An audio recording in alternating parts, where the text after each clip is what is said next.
So that dog was just now reunited with its owners because of a microchip that was in the animal.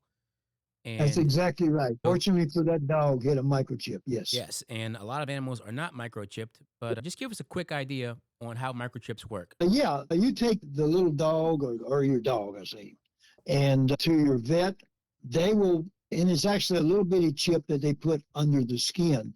And there's information on that chip, and it goes to a registry. So anytime, and there's an apparatus that one can use if a dog is lost or something like that, because usually chips are placed over the neck area.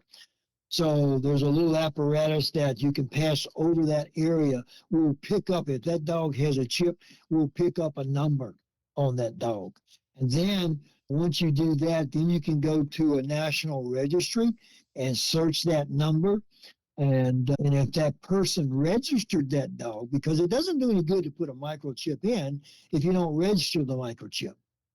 So it's very important people know that once you put a microchip in, that microchip's not going to do anything unless you actually register that dog under that microchip.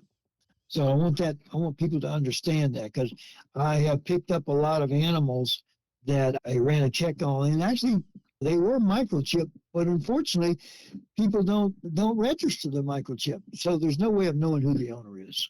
And just so everybody So knows, the microchip is not a GPS tracking device, so you cannot track your animal that is microchipped. that is correct. That is correct. It is not a tracking device. Okay, now something else that I would like to add to that, because a lot of people don't know this, when they do find an animal and they get what's called a dead end microchip, where that it's a microchip, the dog was microchipped, but the microchip was not registered. So one thing that if you come across a chip like that, one thing that you can do is you can call up that microchip company and say, hey, who did you sell this chip to, or who was this chip implanted by? And then a lot of times you can go backwards from there and find the owner as well. And you are absolutely correct.